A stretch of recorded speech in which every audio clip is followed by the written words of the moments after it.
October 12, 2016, 6:42 p.m. A crowded train platform in Kyoto. The loudspeaker crackles overhead, shoes shuffle against concrete. A businessman bows slightly as he apologizes into his phone. Two students laugh too loudly near the vending machines. The air carries the faint scent of rain and iron.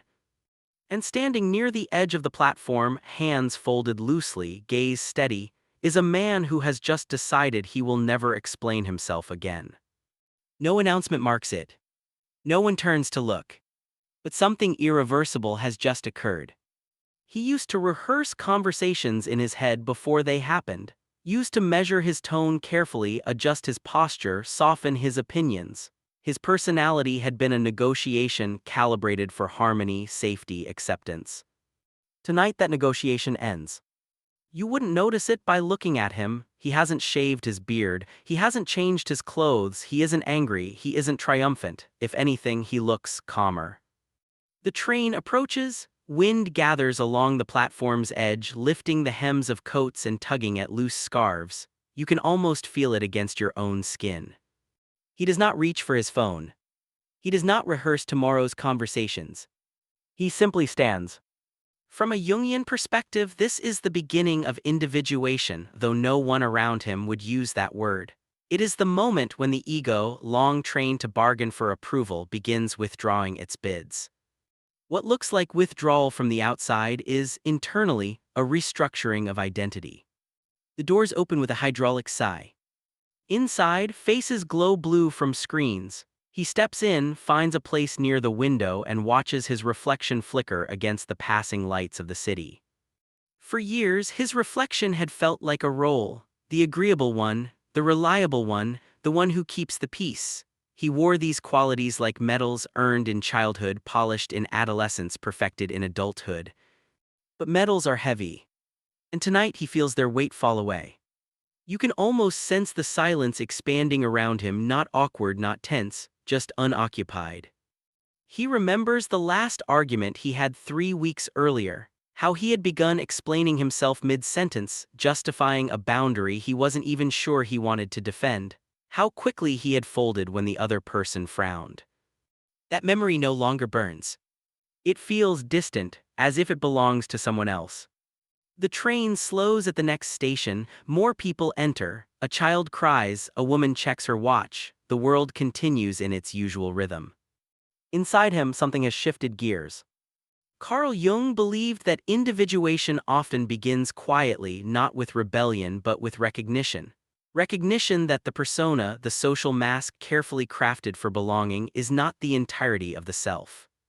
And once you see the mask clearly, you can't fully reattach it. He doesn't feel superior, he doesn't feel detached from humanity. In fact, he feels more present than ever. But he no longer feels the need to adjust himself to be digestible. The difference is subtle. Earlier in the day, his colleague had misunderstood him during a meeting. There had been a moment, the familiar tightening in his chest, the urge to clarify, soften, appease. He didn't. He let the misunderstanding stand. And something surprising happened. Nothing collapsed. No one attacked him, no social exile followed, the room moved on.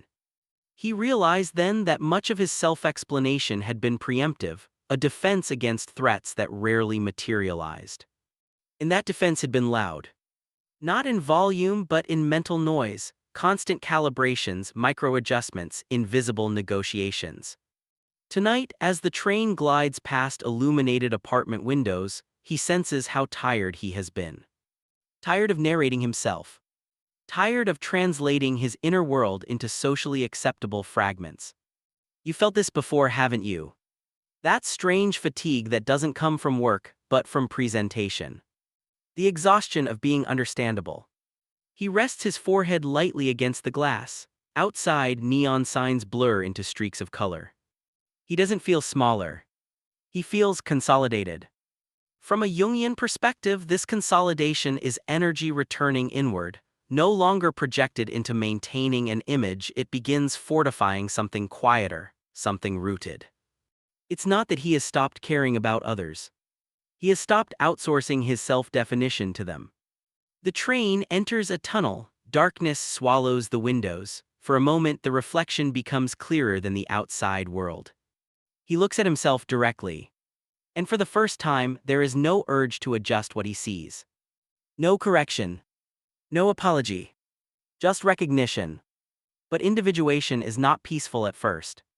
Because as the persona loosens, something else begins to surface, the parts long suppressed to maintain harmony. The silence he feels tonight is not empty. It is full of something approaching. Something that has been waiting. And it will demand more from him than quiet ever did. November 3, 2016, 11:18. His apartment lights off except for the kitchen stove. The city outside has gone still. A single taxi passes below, tires hissing against wet pavement. The refrigerator hums. Somewhere in the building, a door shuts softly. He sits at the kitchen table in the dark. No phone. No television. No distraction. The silence is no longer peaceful. It presses. This is the part no one talks about. When the social negotiator, the part of you that smooths edges and anticipates reactions, begins to dissolve, it does not leave quietly. It protests, it scans for danger, it whispers predictions. You're going to lose people. They'll think you've changed. They'll misunderstand you. His jaw tightens, the old reflex returns, prepare a speech, craft an explanation, preempt the discomfort. But there is nothing specific to defend against. That's what makes it unbearable. From a Jungian perspective, when the persona weakens, the unconscious compensates. The shadow, those disowned traits, impulses, enjeurs, and ambitions begins surfacing, not dramatically, not destructively. Just honestly.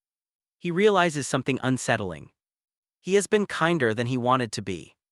More agreeable than he felt. More flexible than his convictions allowed. Not because he was false, but because he feared the cost of being firm. The stove light flickers slightly. He stares at his hands resting on the table. They look steady. Inside, however, something is rearranging itself. Earlier that afternoon, his sister had called. She mentioned casually that he seemed different lately, not in a critical tone, just curious.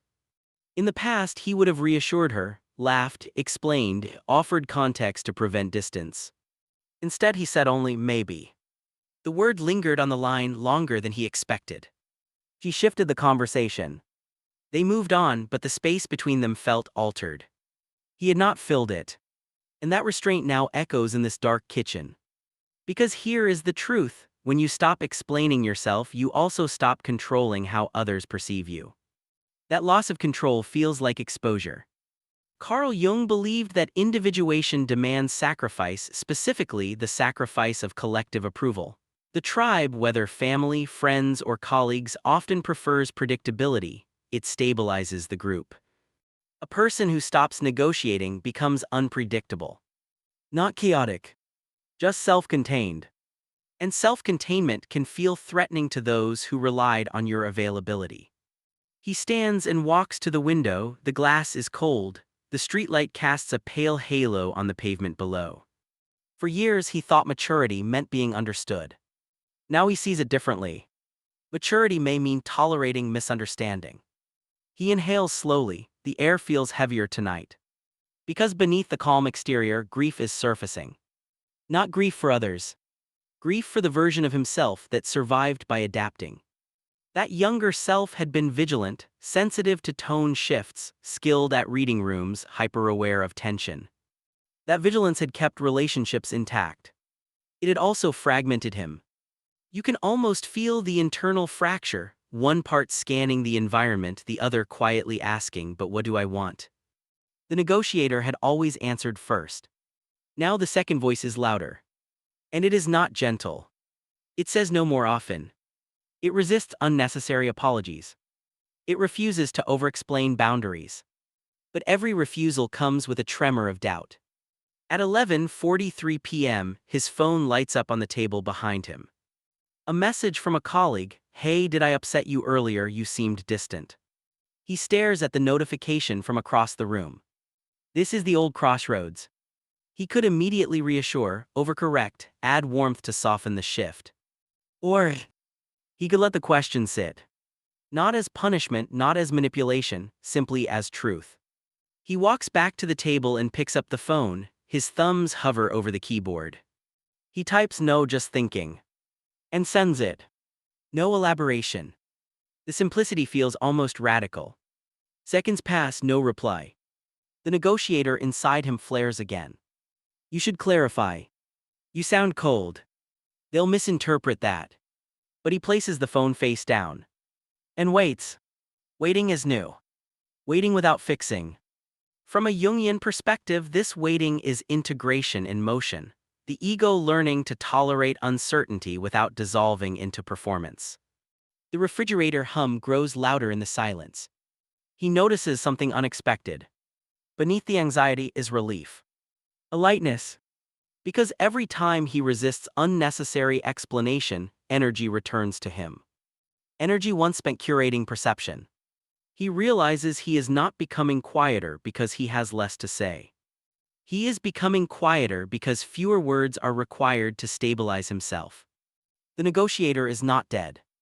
But it is no longer in command. And yet, as the minutes stretch and the phone remains silent, another question begins forming. If he no longer explains himself, who will remain? December 21st, 2016, 5:31 a.m. Winter solstice, a park bench overlooking the Kamo River. The sky is still dark, but the horizon is beginning to soften, a faint line of silver separating earth from sky. Frost clings to the wooden slats of the bench. His breath leaves his mouth in quiet clouds. He comes here now most mornings. Not to think. Not to escape. Just to sit. The river moves slowly beneath the thin veil of early light. No one else is awake except an elderly man walking a small white dog along the path. The dog pauses, sniffing the frozen grass, then continues. You can almost feel the cold settling into your own bones. He used to fill mornings like this with noise, podcasts, messages, news updates, something to occupy the mind before the day made its demands. Now he lets the quiet arrive first. And in that quiet, something surprising has happened. Not emptiness. Not isolation. But clarity. When he stopped explaining himself, some people did drift slightly, conversations shortened, invitations became less frequent, the subtle social recalibrations were real. But not catastrophic. A few relationships unexpectedly deepened. One friend, the kind who speaks slowly and listens fully, seemed unfazed by the change. In fact, he leaned in, their conversations grew more spacious, fewer words, longer pauses. It turns out that when you stop performing warmth, what remains is either genuine connection or nothing at all. And nothing, he has learned, is survivable. Carl Jung believed that individuation narrows your psychological audience. Not everyone will recognize the version of you that emerges without the mask, and that narrowing can feel like loss. But it is also refinement. The sky shifts from silver to pale blue, a bird crosses the river in a sudden clean arc. He remembers something from years ago, a childhood memory he hadn't revisited in decades. He is 8 years old, sitting at a family dinner. His father corrects him mid-sentence, dismissing an opinion with a small laugh. The table laughs too, not cruelly, just casually. He learns something in that moment. Soften. Adjust. Be agreeable. The negotiator was born there, not from weakness but from intelligence. From a Jungian perspective, the persona often forms in response to subtle wounds. It protects belonging, it ensures safety. But it also freezes development at the age of its creation. He inhales sharply, the cold air sharpening his lungs. He is not angry at that child. He is grateful. That child navigated complex emotional terrain with remarkable skill. But he is no longer 8. And he no longer needs the same armor. The sun finally breaks the horizon, not dramatically, just enough to warm the edge of the river with gold. The frost on the bench begins to dissolve. You can almost feel the thaw. He notices how his body sits now, grounded, shoulders relaxed, no forward lean of anticipation, no subtle contraction of readiness. Just presence. And in this presence, another realization surfaces. He is not quieter because he has withdrawn from life. He is quieter because he is no longer arguing internally. The constant inner debate, how to be perceived, how to respond, how to adjust, has faded. Silence used to feel like absence. Now it feels like alignment. A jogger passes by, shoes striking rhythmically against the pavement. For a moment, their eyes meet, a brief nod, no performance, no explanation. It is enough. There is a cost to this path. He knows it. Some will misinterpret the quiet as distance. Others will test it, pushing for the old version of him to reappear, the agreeable mediator, the emotional translator. But something fundamental has shifted. The ego no longer negotiates for approval. It negotiates for integrity. And integrity speaks less. The phone in his coat pocket vibrates softly. A message from his sister. "I think I get it now, you seem steadier." He reads it twice. Steadier. Not colder. Not distant. Steadier. He slips the phone back into his pocket without replying immediately. Not because he doesn't care, but because he doesn't need to respond instantly to stabilize the connection. He watches the river instead. And for the first time in years, the quiet does not feel like something he is enduring. It feels like something he owns. But individuation is not a final destination. It is an ongoing reorganization. And as the light spreads across the water, another question forms, quieter but deeper than before. If silence is no longer defense, what then will he choose to speak for?